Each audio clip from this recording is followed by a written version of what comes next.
Dituding penceramah radikal, UAS tangkap saja.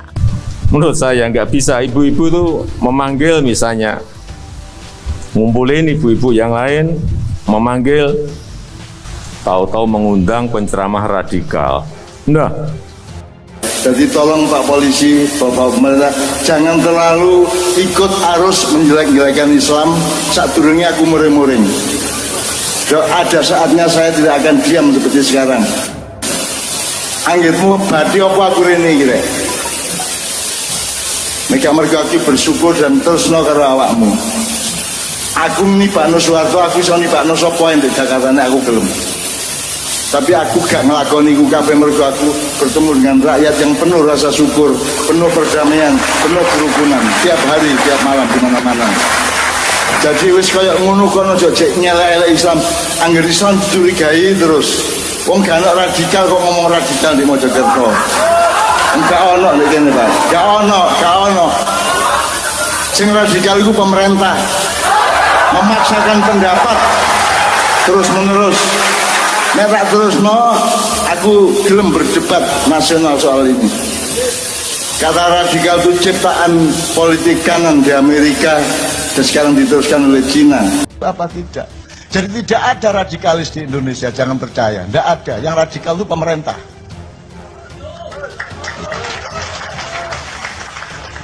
Begitu kamu bilang radikal, kamu sendiri radikal, maka kamu merasa dia radikal karena kamu sendiri radikal. Betul enggak? Ukurannya dirinya sendiri. Perpu itu sangat radikal. Kemanusiaan yang adil dan beradab. Oleh karena itu, kalau terjadi kejahatan terhadap kemanusiaan dimanapun berada, harus kita tentang. Betul? Betul? Takbir! Allahu Akbar! Allahu Akbar! Allahu Akbar! Karena tidak sesuai dengan peri kemanusiaan dan peri keadilan. Saudara-saudara, saya tanya, yang radikal itu siapa? Amerika. Siapa yang menghancurkan Irak? Amerika. Siapa yang menghancurkan Libya? Amerika. Siapa yang menghancurkan Suriah? Amerika. Siapa yang radikal? Amerika dan Yahudi. Saudara-saudara, sekarang ini banyak. Sampai kapan anak warga negara pemilik negeri yang jumlahnya mayoritas,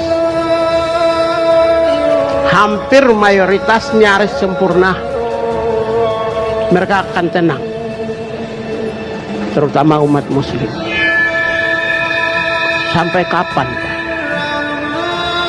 Tidak ada Islam yang teroris, tidak ada Islam yang intoleran, tidak ada Islam yang radikal. Yang ada adalah cara pandang pemimpin negara yang radikal dan teroris. Saya kira begini, data dari BNPT itu JAD itu anggotanya hanya ini tanda petik hanya 1.200. Bandingkan dengan jumlah umat Islam di Indonesia yang 250 juta. Berapa persen? Kecil sekali. Kalau kemudian kita menganggap bahwa ini problem ini sudah sangat pelik, saya kira selesaikan di 1.200 itu.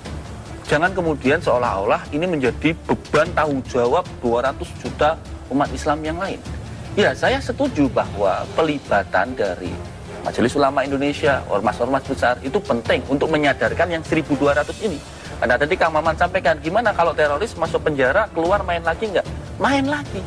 Jadi di penjara itu mereka justru menjadikannya menjadi madrasatul jihad. Orang ditangkap, begitu masuk penjara, belum bisa ngerakit bom, dia belajar sama seniornya di dalam penjara. Napi curanmor, ini Ali namanya, napi curanmor ditangkap masuk ke Cipinang, dia napi curanmor, penjahat motor. Begitu masuk di Cipinang, kenal dengan ikhwan-ikhwan JAD ini, keluar dari Cipinang, dia nembak polisi, ditarik Sarinah Tamrin 2016. Artinya penjara masih gagal menormalkan seorang manusia yang terpapar dengan ideologi ekstrim seperti JAD ini kembali kepada masyarakat. Lalu gimana solusinya? Salah satunya karena pendekatan yang selalu formalistik. Kenapa kemudian tidak melibatkan misalnya kiai-kiai besar dari MUI? Itu difasilitasi BNPT untuk apa? Menormalisasi. Jadi bukan menderadikalisasi, tidak berdebat soal ideologi, dinormalkan. Saya ambil contoh teman-teman dari Yayasan Nurul Nabi. Kami melakukan upaya normalisasi di lapas teroris Gunung Sindur. Apa yang kami lakukan? Kami mencoba bertanya kepada mereka, antum hafal berapa juz? Ternyata mereka juz amal, Ustadz, juz 30 itu nggak hafal. Jadi kemudian diajarin pelan-pelan, disadarkan bahwa ente juz 30 aja nggak hafal. Kok mau ngajarin orang untuk mengebom dengan alasan mati syahid? Come on, ayo bangun, sadar. Nah dari situ kemudian dia sadar, oh iya, saya jauh dari Quran ternyata, saya salah. Lalu kemudian pelan-pelan menjadi normal. Nah kalau ini bisa dilakukan lebih banyak lagi organisasi, MUI diajak BNPT. Islam pun membuktikan di mana umat Islam mayoritas tidak ada orang-orang kafir dizolimi, tidak ada orang-orang kafir sampai disiksa, dibantai. Itu mereka lupa, mereka tutup mata. Ketika orang kafir yang mayoritas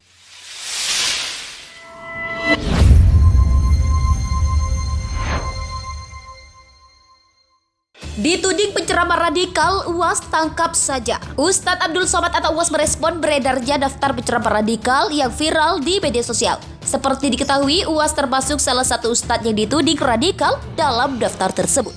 Ini perlu diklarifikasi resmi atau tidak, dibuatlah hendaknya definisi apa dan siapa yang radikal itu. Orang yang termasuk kategori radikal penuhi syarat atau tidak.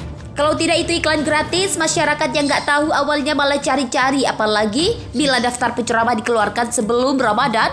Kata penceramah asal Pekanbaru itu dikutip dari Hops ID, jaringan suara.com pada Rabu 9 Maret. Menurut UAS tidak ada yang radikal dari nama-nama ustadz yang beredar. Sampai hari ini belum pernah menemukan yang tolak dasar negara Pancasila. Kalau ada yang terbukti demikian, ya tangkap saja, karena itu kan jadi fitnah, katanya. UAS mengingatkan kepada publik untuk cerdas merespon informasi yang beredar, jangan sampai merespon informasi dengan mata rabun. Dengan kata lain, menelan bulat-bulat tanpa mengecek kebenarannya. Ketika ada ustadz ini aja anggap baik, takmir masjid suatu tempat ngundang dia, padahal nggak tahu dia ini pemikirannya apa. Nah ini yang tidak tahu. Makanya kan selalu saya sampaikan, deradikalisasi itu bisa berhasil manakala sosialisasi ke seluruh lapisan masyarakat itu kita sampaikan. Itu karena apa? Jadi istilahnya teroris, misalkan kelompok kami juga punya itu, punya acara, punya agenda, punya program untuk menyampaikan pemikirannya di depan umat secara umum.